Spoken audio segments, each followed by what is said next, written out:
ब्रह्म सूत्र के तृतीय अध्याय के प्रथम पाद के प्रथम अधिकरण के द्वितीय सूत्र की चर्चा प्रारंभ हुई थी। प्रथम सूत्र में ये कहा गया था, वर्तमान शरीर को छोड़ करके भावी शरीर ग्रहण करने के लिए जाने वाला जीवात्मा भावी शरीर के बीज रूप भूत सूक्ष्मों से परिवेष्टित होकर के जाता है।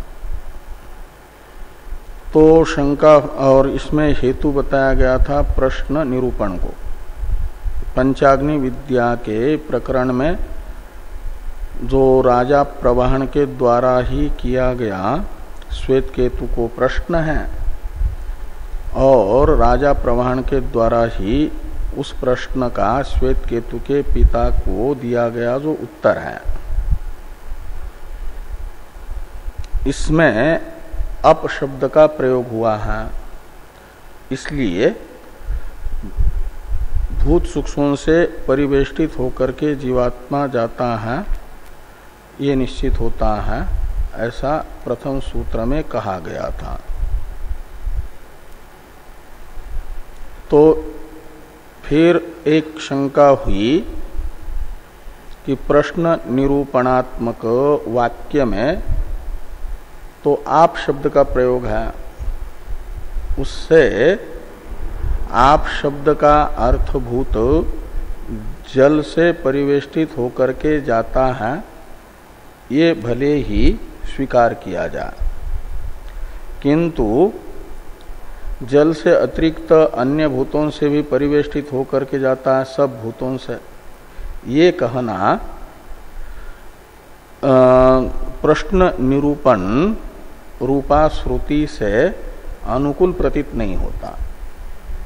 ये जो शंका हुई, इस शंका का समाधान करते हुए द्वितीय सूत्र के प्रथम दो पदों में त्र्यात्मकत्वात्तु, ये जो दो पद है इसमें से तू शब्द तो व्यावर्तक है आशंका का। ये कहा कि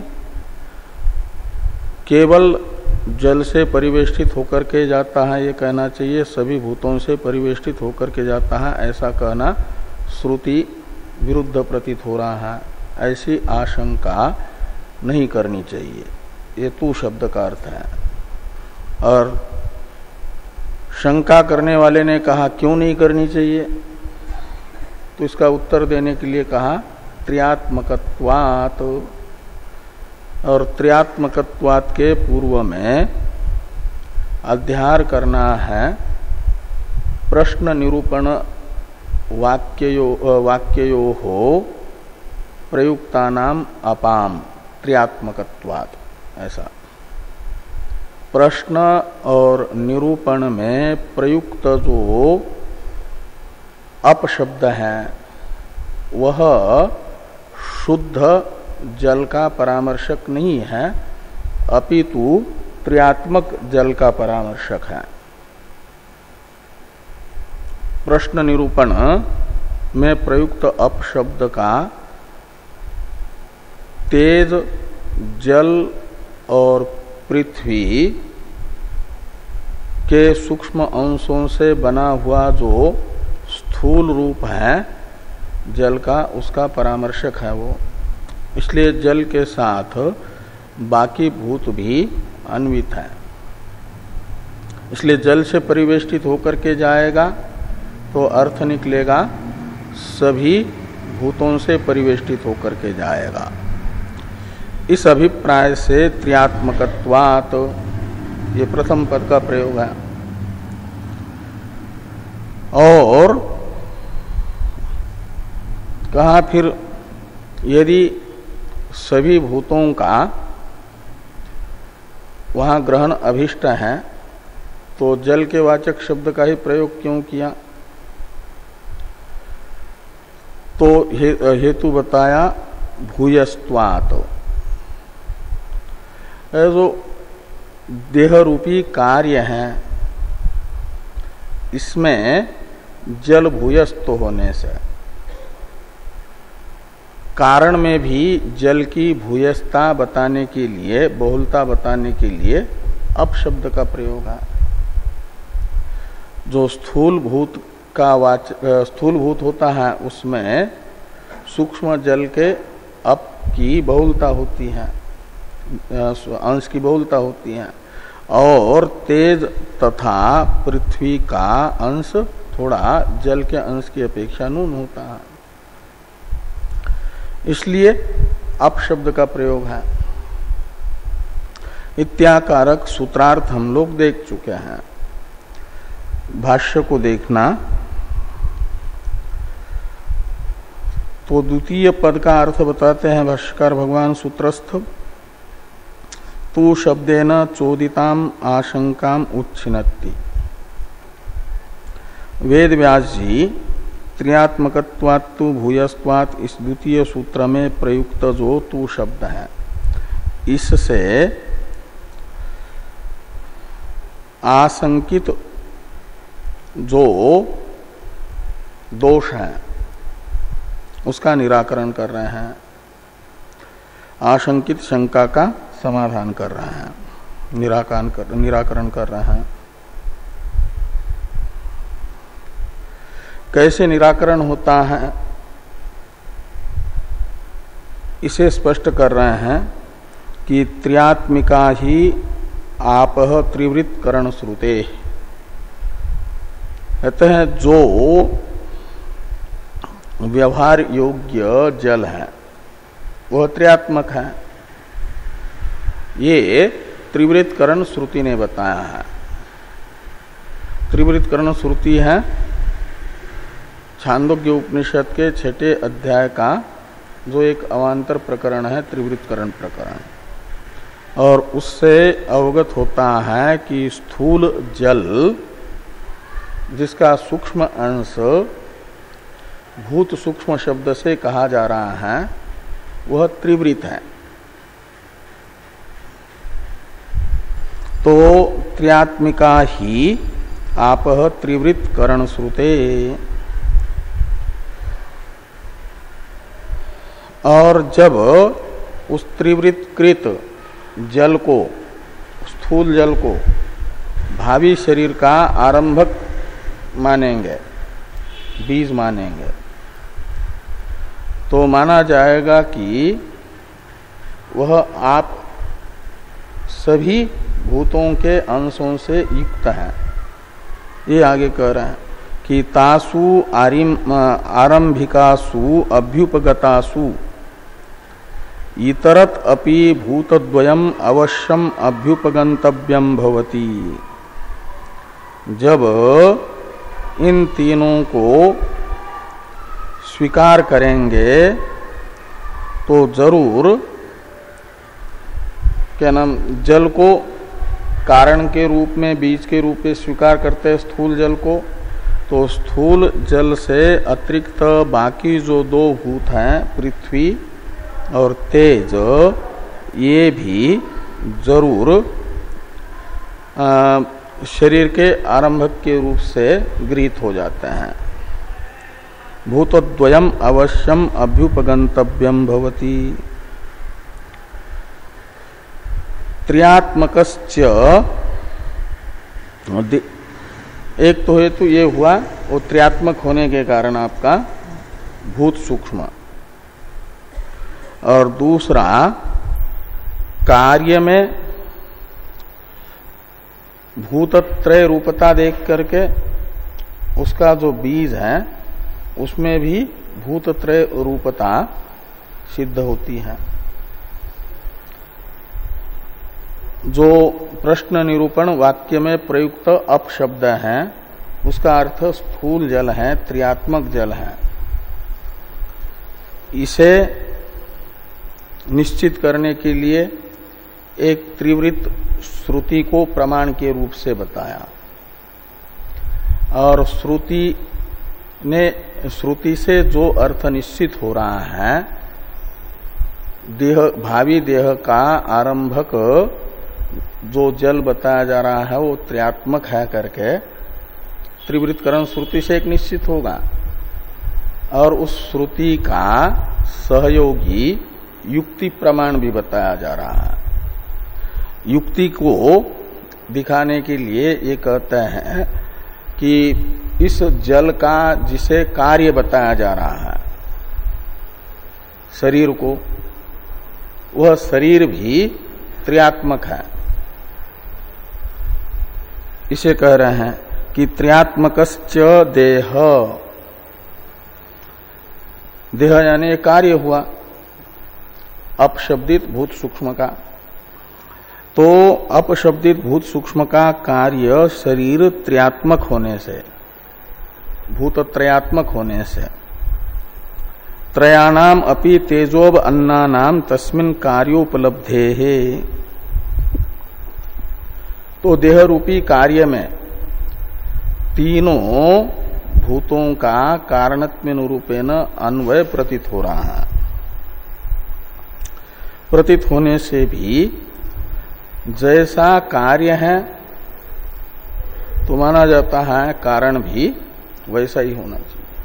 तो कार्य भूतत्रयात्मक है तो कारण भी भूतत्रय है, अकेला जल ही नहीं।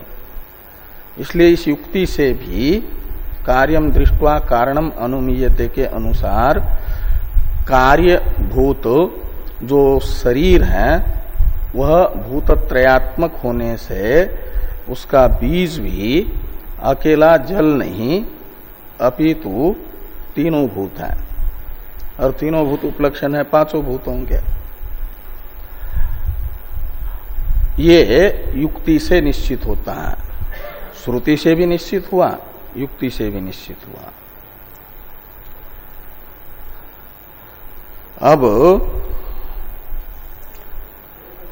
पुनश्च त्र्यात्मकः इत्यादि जो भाष्य वाक्य हैं ये हैं त्र्यात्मकत्वात्, ये जो प्रथम पद है भाष्यस्थ और सूत्रस्थ, उसकी प्रकारांतर से व्याख्या भाष्यकार भगवान कर रहे हैं।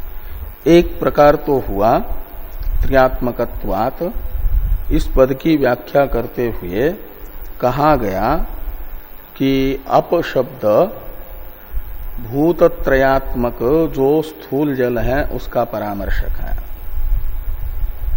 और देह भी भूतत्रयात्मक होने से उसका बीज भी तीनों भूत होने चाहिए। इसलिए जब जीव जाएगा भावी देह के बीज को अपने साथ लेकर के, तो भावी देह के बीज के रूप से निर्धारित तो मात्र जल नहीं है, तीनों भूत हैं। तो तीनों भूतों से परिवेष्टित होकर के जाएगा। ऐसा एक व्याख्यान त्रियात्मकत्वात् इस पद का हो गया। अब प्रकारांतर से त्रियात्मकत्वात् इस पद की व्याख्या करते हुए भूयः इत्यादि पद वाक्य से भाष्यकार भगवान ये बताना चाह रहे हैं कि जीव सभी भूतों से, भावी देह के बीज रूप सभी भूतों से परिवेष्टित होकर के जाता है, न कि केवल जल से। ये जिससे अर्थ निकलेगा, ऐसी व्याख्या त्रियात्मकत्वात् इस पद की भाष्यकार भगवान कर रहे हैं पुनः इत्यादि से। इसका अवतरण है टीका में ननु इत्यादि से। ननु पाक स्वेद गंध रूप कार्यत्रय उपलब्धे त्र्यात्मको देह इति अयुक्तम। प्राण अवकाशयो अपि उपलब्ध्या देहस्य भूतात्मत्वात् इति अरुच्या व्याख्यांतरम आह पुनश्च इति। तो कहते हैं आप पृथ्वी जल और तेज का कार्य वर्तमान शरीर में देख करके वर्तमान शरीर को पृथ्वी जल तेज का कार्य बता रहे हो, तीन भूतों को ही स्थूल देह का बीज बता रहे हो, इस प्रकार की व्याख्या, इस प्रकार का कथन अनुचित है। इसी अभिप्राय से कहते हैं कि पाक, पाक शब्द का अर्थ होता है उर्दू में तो पाक कहते हैं पवित्र को, लेकिन संस्कृत में पाक शब्द का अर्थ विलक्षण तेज संयोग पाक कहलाता है।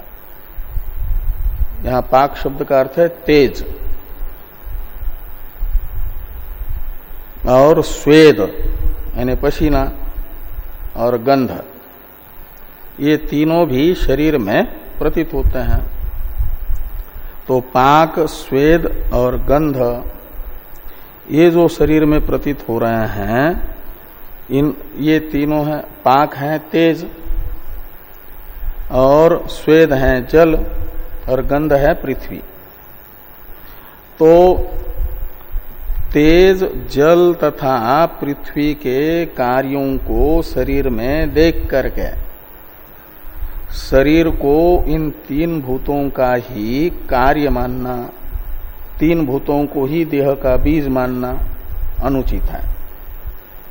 ये कह रहे हैं कि पाक, स्वेद, गंध रूप कार्यत्रय उपलब्धे त्र्यात्मको देह इति अयुक्तम, यह अनुचित है। क्यों? तो कहते हैं इस शरीर में वायु भी तो उपलब्ध हो रहा है, प्राण वायु है, और आकाश का स्वरूप है अवकाश, इस शरीर में अवकाश भी है। तभी तो जो भी भोजन करते हैं वो जाकर के कहाँ रहता है, यदि खाली ठोस ही होता तो पिया हुआ जल, दूध आदि पेय वस्तु और खाया हुआ भोजन आदि वो सब कहाँ जाता है? कहीं ना कहीं उसको जगह मिलती है कि नहीं, अवकाश है कि नहीं। और वायु भी श्वासोश्वास भी लेते हैं तो जाने आने के लिए अवकाश है, वो अवकाश कहते हैं आकाश को, आकाश का स्वरूप है वो। तो इस शरीर के अंदर अवकाश भी है, यानी आकाश का भी स्वरूप है, और प्राण रूप वायु का भी अंश प्रतीत हो रहा है। तो आप क्यों कैसे कहते हैं कि केवल त्रियात्मक है शरीर? इस प्रकार की ये शंका हुई कि प्राण अवकाशयो अपि उपलब्ध्या देहस्य पंचभूतात्मत्वात्, शरीर तो पांच भूत रूप है, न कि केवल त्रियात्मक। इस प्रकार ये प्रथम व्याख्यान में अरुचि हुई। तो इति अरुच्या व्याख्यांतरम आह, पुनश्च इत्यादि से भाष्यकार भगवान त्रियात्मकत्वात् इस पद का अन्य व्याख्यान करते हैं, जिसमें ये अरुचि नहीं होगी, ऐसा व्याख्यान करते हैं। तो पुनश्च त्रियात्मक कहते हैं ये जो देह हैं, पहले कहा पाक, स्वेद, गंध रूप त्रियात्मक ये शरीर है, और शरीर त्रियात्मक होने से उसके कारण भी तीनों होने चाहिए। अब त्रियात्मकत्वात् तो जो त्रियात्मक है वही रखना पड़ेगा, लेकिन शरीर को त्रियात्मक कहते समय वो पाक, स्वेद और गंध इन तीन रूप न मान करके, जो प्रसिद्ध तीन धातु है आयुर्वेद में, कफ, पित्त, वात, ये तीन धातु ही शरीर है। स्थूल शरीर में तीन धातु ही हैं, इन तीन धातु में पांचों भूत आ जाते हैं। इसलिए त्रियात्मकत्वात् का अर्थ करना त्रिधात्वात्मकत्वात्, और शरीर त्रियात्मक है, यानी तीन रूप है, उसमें उसके तीन रूप त्रिधातु हैं। तो ये कहते हैं धातु त्रिभीर। और वो तीन धातु कौन है? वात, पित्त, श्लेष्म। श्लेष्म कहते हैं कफ को। तो वात, पित्त, कफ, इन तीन धातुओं को लेकर के शरीर त्रयात्मक है। इसमें फिर सब आ रहे हैं। तो न स भूतांतरानी प्रत्याख्याय, ऐसा होना चाहिए प्रिंट।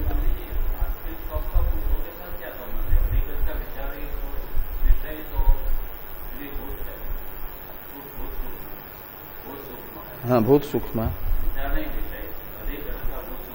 ठीक है।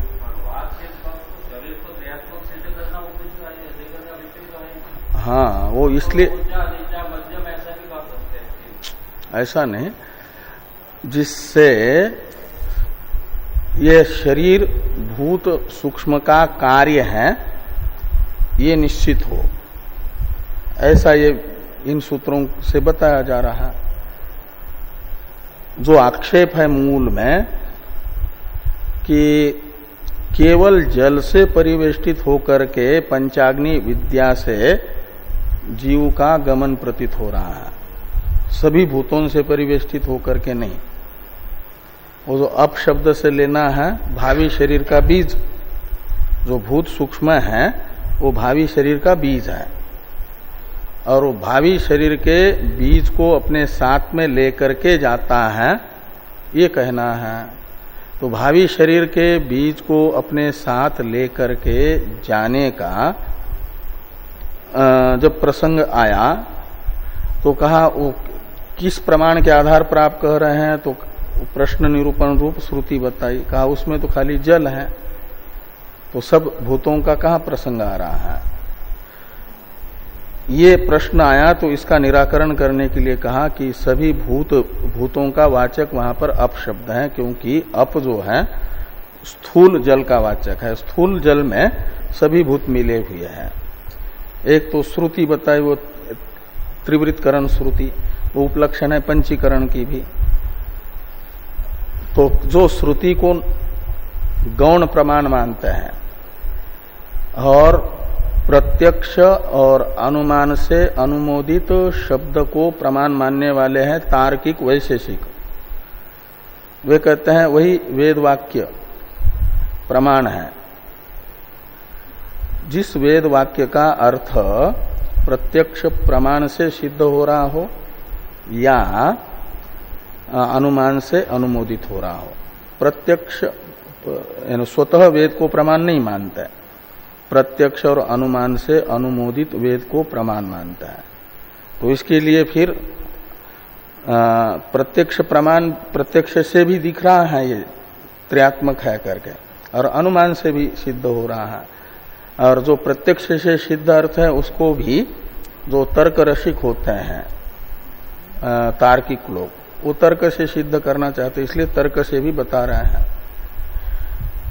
तो प्रसंग चला शरीर को त्रिधातु रूप बताने की आवश्यकता इसलिए पड़ रही है कि शरीर के बीज पांचों भूत है, ये सिद्ध करना है। पांचों भूतों से स्थूल शरीर बना है, और यदि एक ये मानव शरीर पांचों भूतों से बनता है तो सभी भूत सभी शरीर स्थूल शरीर पांचों भूतों से बनते हैं। इसलिए पांचों भूतों से देह बीजों से परिवेष्टित होकर के जाएगा, तो फिर जितने देह बीज हैं सभी भूतों को लेकर के जाएगा। वो पांचों भूत हैं, तो पांचों भूतों से परिवेष्टित होकर के जाएगा।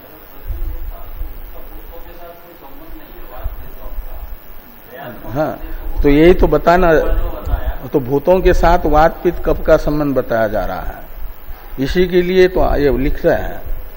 अब ये पढ़ेंगे ना तो वात पित्त कफ का संबंध भूतों के साथ प्रतीत होगा आपको। ये पित्त जो है तेजस है, तेज से होता है, ये बता रहे एक के साथ। और वात तो वात है ही है, वायु के साथ संबंध प्रतीत होगा। हाँ, क्या? हाँ, युक्ति से भी सिद्ध है। और ये वात पित्त कफात्मक शरीर को बताने से ये निश्चित हो रहा है कि केवल जल से परिवेष्टित नहीं, लेकिन वात पित्तात्मक शरीर का बीज भी वात पित्तादि से युक्त है, और वो वात है इसका, ये आगे बता रहे टीका में, टीका में भी भाष्य में भी आ रहा है।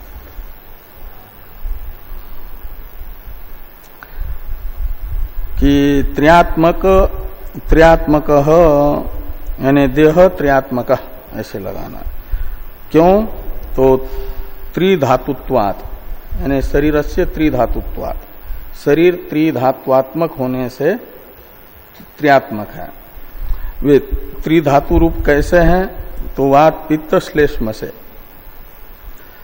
न स भूतांतराणि प्रत्याख्याय केवलाभि अदभि आरब्धुम शक्यते। स यानी त्रियात्मक देह, जो त्रिधात्वात्मक देह है, उसको भूतांतराणि में भूत शब्द का तो अर्थ है जल, और भूतांतराणि का अर्थ हो जाएगा जल से अतिरिक्त भूत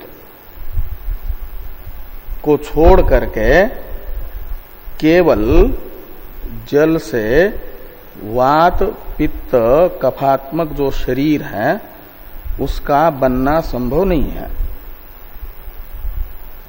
तो इसलिए भूतांतर भी आवश्यक है। केवल जल, शुद्ध जल वात पित्त कफात्मक शरीर को नहीं बना सकता, उस रूप से परिणत नहीं हो सकता।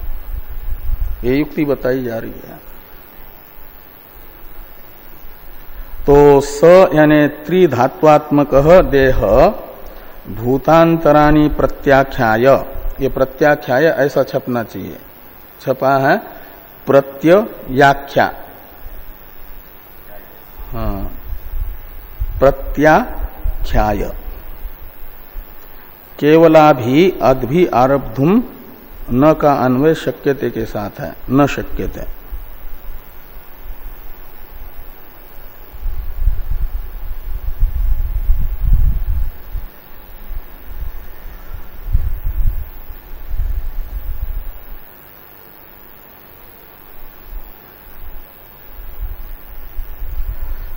आगे एक वाक्य है तस्मात् भूयस्त्वा, अब तो भूयस्त्वापेक्ष आगे हैं, थोड़ा एक टीका को देखिए, टीका में एक वाक्य है उसको देखिए।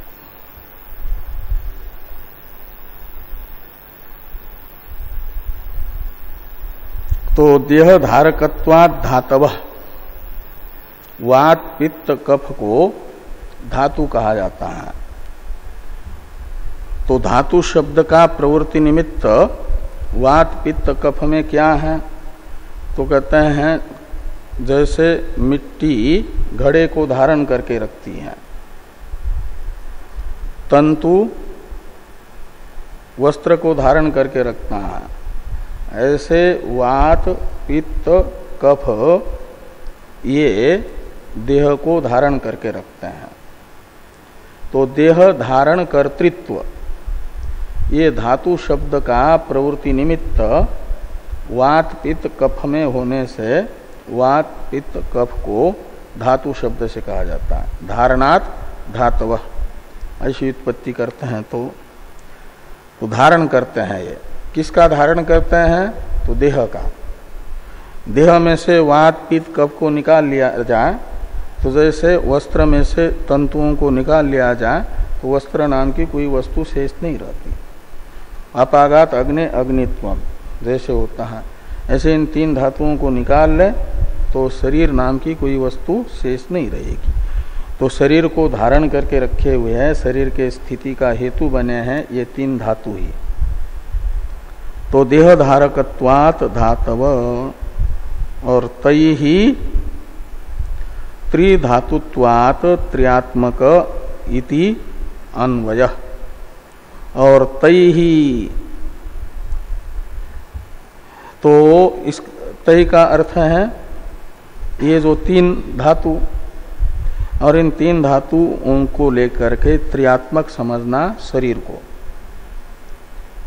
और त्रियात्मक होने से ये निश्चित होगा कि शरीर में पित्त और वात रूपता है, का अर्थ है जल से अतिरिक्त आपका वो जो है तेज और वायु वो भी अन्वित है, इसलिए वो भी उसका बीज है, ये सिद्ध होगा। तो भूत सूक्ष्म कार्यत्व तो शरीर में सिद्ध होगा।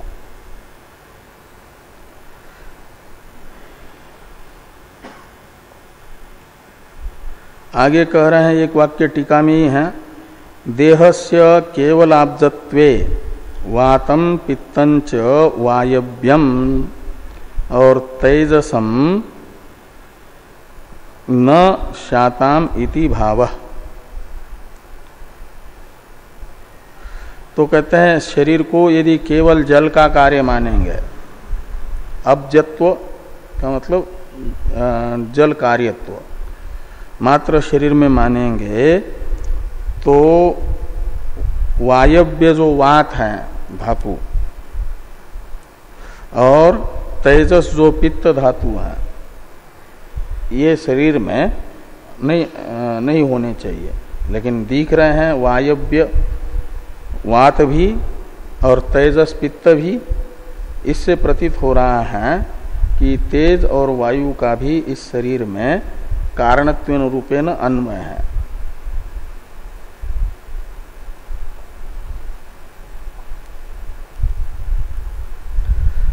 अब ये इस प्रकार ये त्र्यात्मकत्वात्, ये जो प्रथम पद है इसका दूसरे प्रकार से व्याख्यान भी हो गया, दो प्रकार से व्याख्यान हो गया। अब तीसरा जो पद है भूयस्त्वात्, इसकी व्याख्या की जा रही है। तो कहा यदि सभी भूत से परिवेष्टित होकर के जीव जा रहा है, तो प्रश्न और निरूपण में जल के वाचक शब्द का ही क्यों प्रयोग हुआ? जैसे वैशेष्यास तद्वाद था, वैसा ही प्रश्न है एक प्रकार से।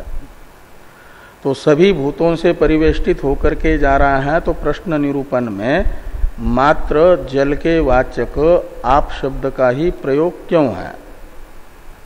ये एक अवान्तर प्रश्न हुआ। इस प्रश्न का उत्तर देने के लिए तृतीय पद का प्रयोग सूत्र में वेद व्यास जी ने किया। वो कह रहे हैं तस्मात् भूयस्त्वापेक्षो अयम आपः पुरुषवचस इति प्रश्न प्रतिवचनयोः अपशब्दो न कैवल्यापेक्ष। ये वाक्य पूरा होता है। इति के पास में जो पूर्ण विराम है ना, वह पूर्ण विराम होना चाहिए, लेकिन वहां पर होना चाहिए। कहां पर? पुनश्च के पहले। तस्मिन् कार्योपलब्धे, वो जो त्र्यात्मकस्य देह त्रयाणाम अपि तेजो अन्नानाम तस्मिन् कार्योपलब्धे, इसके पास में पूर्ण विराम है क्या? कार्योपलब्धे के पास पुनश्च के पहले, हाँ, तो वहां होना चाहिए वो पूर्ण विराम।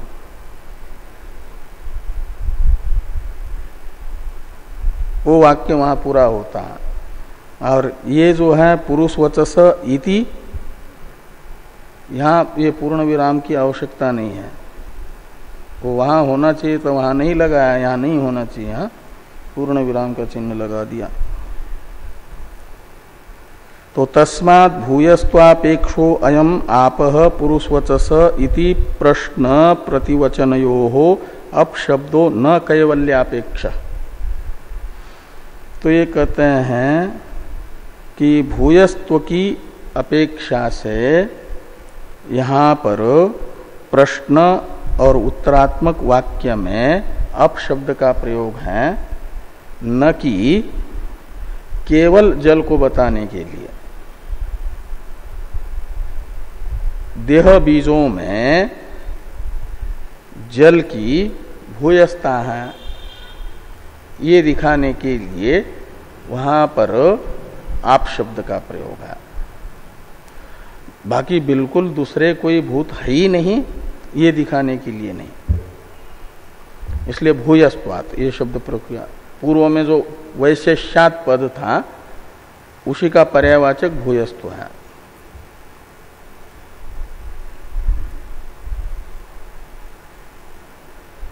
अब फिर एक शंका आती है, उसे भाष्य में बताया जा रहा है। वो शंका बाद में, पहले और एक वाक्य इसको देखिए। सर्वदेहेषु ही रस लोहितादि द्रव द्रव्य भूयस्त्वं दृश्यते। यहां पर भी पूर्ण विराम होना चाहिए। बाद में तो ननु करके एक आक्षेप हो रहा है, तो हमको लगता है ये होना था नीचे वाली लाइन में, ऊपर गया और वहां तो दिया ही नहीं। इति के पास में न होकर के दृश्यते के पास में होना चाहिए था। हैं? हाँ, दृश्यते के पास में होना चाहिए और उपलब्धि के पास में भी होना चाहिए। तो उपलब्धि के पास तो दिया ही नहीं, और दृश्यते के पास होना चाहिए था, उसको ऊपर ले गया इति के पास। हैं? इति के पास नहीं होना चाहिए, उपलब्धि के पास होना चाहिए, दृश्यते के पास भी होना चाहिए। तो सर्वदेहेषु ही रस लोहितादि द्रव द्रव्य भूयस्त्वं दृश्यते। तो कह रहे हैं प्रत्यक्ष से सभी शरीरों में जो द्रव द्रव्यत्व है वो अधिक मात्रा में देखा जाता है बाकी द्रव्यों की अपेक्षा। जो ठोस द्रव्य हैं उनकी अपेक्षा द्रव द्रव्य का भूयस्त्व यहां पर देखा जा रहा है। तो ये सब द्रव्य कोटि में आते हैं पांचों भूत। तो द्रव्य द्रव्य है आपका ये जल, तो उसका भूयस्त्व कार्य में देखा जा रहा है, इसलिए कारण में भी वो उसके वाचक, जल के वाचक आप शब्द का प्रयोग प्रश्न प्रतिवचन वाक्य में हो गया। इसलिए आप शब्द का प्रयोग होने से केवल जल से परिवेष्टित होकर के जाता है, ये शंका करना उचित नहीं है। ये यहां पर द्वितीय सूत्र से बताना है। अब ननु इत्यादि शंका ग्रंथ को देखिए। ननु पार्थिवो धातुर्भूयष्टो देहेषु उपलक्ष्यते। आपने कहा कि शरीर में द्रव्य द्रव्य अधिक दिख रहा है।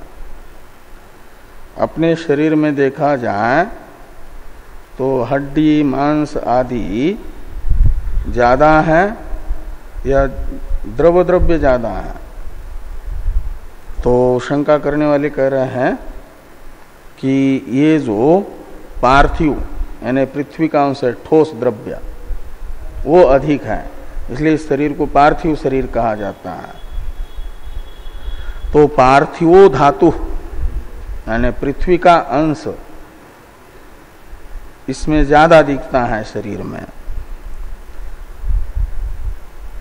तो फिर पृथ्वी शब्द का प्रयोग होना चाहिए था वहां पर प्रश्न प्रतिवचन। यदि भूयस्त्व की अपेक्षा से ही देह के बीज का वाचक अपशब्द का प्रयोग मान रहे हो, तो भूयस्त्व पार्थिव धातु का अधिक दिख रहा है कार्य में, तो पृथ्वी रूप भूत सूक्ष्म का वाचक पृथ्वी शब्द का प्रयोग होना चाहिए, न कि जल का। ये शंका करने वाले शंका कर रहे हैं कि ननु पार्थिवो धातु भूयिष्टो देहेषु उपलक्ष्यते। देह में पार्थिव धातु ज्यादा दिख रही है, न कि द्रव द्रव्य धातु। इस प्रकार की शंका हुई। तो इस शंका का समाधान करते हुए कह रहे हैं कि नैष दोषः, कहते हैं जो ये दोष आपको प्रतीत हो रहा है वो ठीक नहीं है, ये हमारे व्याख्यान में नहीं है। क्यों? तो कहते हैं इतरापेक्षया अपि आपाम बाहुल्यम भविष्यति।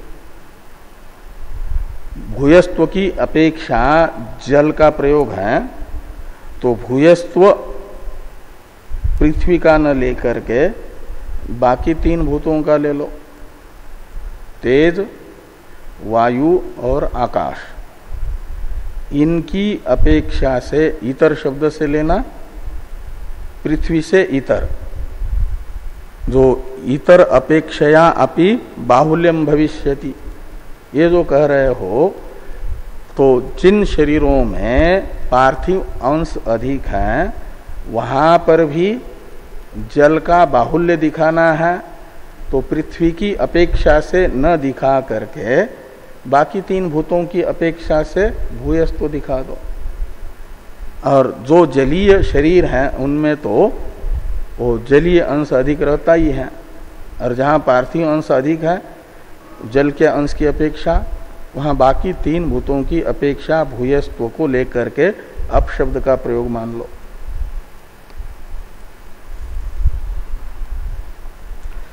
तो इतर अपेक्षया अपि अपाम बाहुल्यम भविष्यति, इसमें इतर शब्द से पृथ्वी से इतर भूत लेना है, ऐसा टीकाकार कह रहे हैं।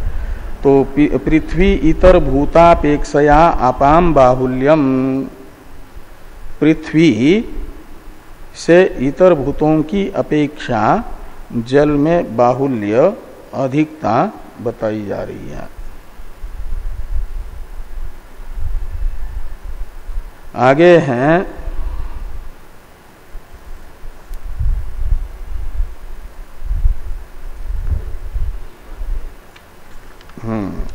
भाष्य में एक वाक्य देखिए, फिर कर्म च इत्यादि की अवतरण टीका है। दृश्यते च शुक्र शोणित लक्षणेपि देह बीजे द्रव बाहुल्यम। तो ये जो हैं शुक्र शोणित आदि देह के बीज, उनमें भी द्रव द्रव्य बाहुल्य अधिक है। अब कर्मच इत्यादि की अवतरण टीका को देखिए। किंच देह निमित्तानाम कर्मणाम अपबाहुल्यात् ताभिर भूतांतराणि उपलक्ष्यन्ते इत्याह कर्मच इत्यादिना।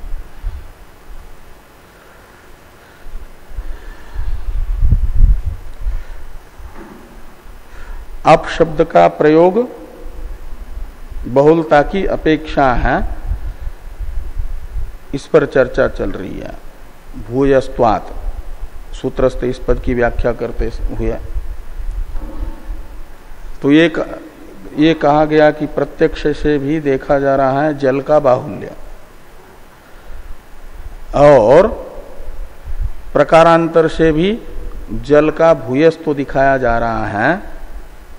कहते देह का निमित्त कारण जो कर्म होता है, कर्म निमित्त कारण है, उपादान कारण तो भूत सूक्ष्म है, बीज होता है उपादान कारण, और खाद पानी जल आदि वायु आदि ये हो जाते हैं बाह्य निमित्त कारण। तो ये कर्म रूपी जो निमित्त कारण है, वो निमित्त कारण में भी प्रयोग करते हैं जिन साधनों का, उसमें जल का प्रयोग अधिक होता है। इसलिए देह के निमित्त कारणभूत जल कर्म में भी सामग्री देखते हैं कर्म की, तो जल का बाकी सामग्री की अपेक्षा आधिक्य है। इसलिए भी उस आधिक्य को लेकर के निमित्त कारणभूत कर्म का निर्वहन करते समय प्रयुक्त सामग्री में जो आधिक्य है, वो कर्म का आधिक्य, क्या नाम, वो जल का आधिक्य होने से प्रश्न निरूपण वाक्य में जल के वाचक आप शब्द का प्रयोग है, और वो उपलक्षण है बाकी भूतों के अंशों का भी। ये यहां पर कह रहे हैं किंच देह निमित्तानाम कर्मणाम, देह के निमित्त कारणभूत जो कर्म है उनमें अपबाहुल्यात वैदिक कर्म करते हैं तो उसमें जल का पदे पदे प्रयोग होता है। इसलिए ताभीर यानी अदभी, ताभी शब्द का अर्थ है अदभी, सर्वनाम है ना, वो जल का परामर्शक है। कर्म में जिसका बाहुल्य है जल का, उसका परामर्शक हो जाएगा तत्शब्द। भूतांतराणि उपलक्षन्ते, तो भूतांतर यानी बाकी दो भूत कहो या तीन भूत, चार भूत कहो, जब पंचभूतात्मक मानते हैं तो चारों भूत, उनको उपलक्षित करना चाहिए। इस अभिप्राय से भाष्यकार भगवान भूयस्त्वात् इस पद की व्याख्या करते हुए कह रहे हैं कि कर्म च निमित्त कारणम देहांतर आरंभे। देह हुआ यजमान देह, देहांतर हुआ देवता शरीर। यजमान शरीर छूटने के बाद में प्राप्त होने वाला वैदिक कर्म का फल भोगने के लिए जो शरीर है वो देव शरीर है। इसलिए देहांतर शब्द से लेंगे देव शरीर, और देव शरीर का आरंभ होना है तो उसमें उपादान कारण तो होंगे भूत सूक्ष्म, और निमित्त कारण हो जाएगा कर्म। और उस कर्म रूपी निमित्त कारण में सामग्री देखते हैं तो जल रूपी जल अधिक होता है बाकी की अपेक्षा। ये कह रहे हैं कि कर्माणि च अग्निहोत्रादिनी, देह का निमित्त कारणभूत कर्म कौन है? देवादि देह के, स्वर्गीय शरीर के निमित्त कारणभूत कर्म है अग्निहोत्रादि वैदिक कर्म। तो कर्माणि च अग्निहोत्रादिनी, और उसमें प्रयुक्त होने वाली सामग्री है सोम, यानी सोम रस, सोमयाग में सोमलता को कूट करके निकाला जाता है, और आज्य घृत, पयः दूध दही, और जल भी, पय शब्द का अर्थ जल भी होता है। प्रभृति यानी आदि शब्द से और भी जलीय वस्तु लीजिए। तो द्रव द्रव्य व्यपाश्रयानी, जो द्रव द्रव्य है जल, उसका आधिक्य जिस सामग्री में है वह सामग्री भावी शरीर के निमित्त भूत कर्म में अधिक प्रयोग में आती है। तो आश्रयानी कर्म समवायिनी, ये कर्म समवायिनी भी उदर के साथ है। कर्म समवायिनी च कर्म समवायिन्यश्च आपः, ये आपका विशेषण है। कर्म समवायिन्यश्च आपः श्रद्धा शब्दोदिता। तो प्रश्न निरूपण वाक्य में आप शब्द का शुरू में प्रयोग है, उपसंहार में भी प्रयोग है, और बीच में श्रद्धा, सोम, पर्जन्य, अन्न, इन शब्दों का प्रयोग है। उन सब का भी इसी अप के लिए ही प्रयोग हुआ है, आपका ही ग्रहण करने के लिए। इसलिए कहते हैं कि कर्म समवायिन्यश्च आपः श्रद्धा शब्दोदिता। श्रद्धा शब्दोदिता यानी श्रद्धा शब्द से कही गई है आप, यानी जल को कहा गया है। कौन से जल को? तो कर्म समवायी जल को, यानी कर्म में उपयोगी जो जल, उस जल को द्युलोक रूपी आहवनीय अग्नि में जो हवि द्रव्य बताने के लिए प्रयुक्त श्रद्धा शब्द है, उस श्रद्धा शब्द से कहा गया है कर्म में प्रयुक्त जल को, सोमादि को। तो शब्दोदिता, इसलिए सह कर्म भी द्युलोकाख्ये अग्नौ हुयन्ते। तो कर्मों के साथ, यानी यहाँ पर अनुष्ठित जो अग्निहोत्रादि कर्म है उन कर्मों के साथ दिवलोक रूपी अग्नि में उस श्रद्धा का हवन होता है। श्रद्धा का हवन होता है का मतलब श्रद्धा शब्द से कही गई कर्म में प्रयुक्त आप शब्द स्त्रीलिंग है इसलिए कही गई कहा जाता, और हिंदी में कहेंगे तो संस्कृत में वो आप शब्द स्त्रीलिंग है और इसमें हिंदी में फिर कहा गया जल, ऐसा श्रद्धा शब्द से कहा गया जो जल है वह कर्म के साथ दिवलोक रूपी अग्नि में हवन होता है, उसका वो आहुति द्रव्य है, ऐसा पंचाग्नि विद्या में कहा गया है। हुयन्ते इति वक्ष्यति, ऐसा कहेंगे आगे। और तस्मात् अपि आपाम बाहुल्य प्रसिद्धि, तो इससे भी जल का भूयस्त्व सिद्ध होता है। शरीर के निमित्त कारणभूत कर्म में अन्य सामग्री की अपेक्षा जलीय सामग्री अधिक होने से जल का भूयस्त्व सिद्ध होता है, और उसी भूयस्त्व की अपेक्षा से प्रश्न निरूपण वाक्य में अप शब्द का प्रयोग है, कैवल्य की अपेक्षा से नहीं। अकेला जल ही ले जाता है जीव को वहां पर, इस अभिप्राय से नहीं। तस्मात् अपि अपाम बाहुल्य प्रसिद्धि, और बाहुल्याच्च अपशब्देन सर्वेषाम एव देह बीजानाम भूत सूक्ष्मानाम उपादानम इति निरवध्यम।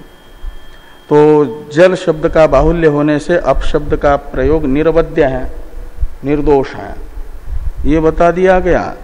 और ये जो जल का वाचक अपशब्द है वह बाकी भूतों का भी सभी भूत सूक्ष्मों का उपलक्षण विधया परामर्शक बनेगा। ये कहा कि सर्वेषाम एव देह बीजानाम भूत सूक्ष्मानाम उपादानम, जल शब्द से, जल के वाचक अपशब्द से सभी भूत सूक्ष्मों का ग्रहण होगा जो भावी शरीर के बीज हैं, और उनसे परिवेष्टित होकर के जीव जाता है। यह बात कही गई। तृतीय सूत्र पर चर्चा हम लोग कल करेंगे।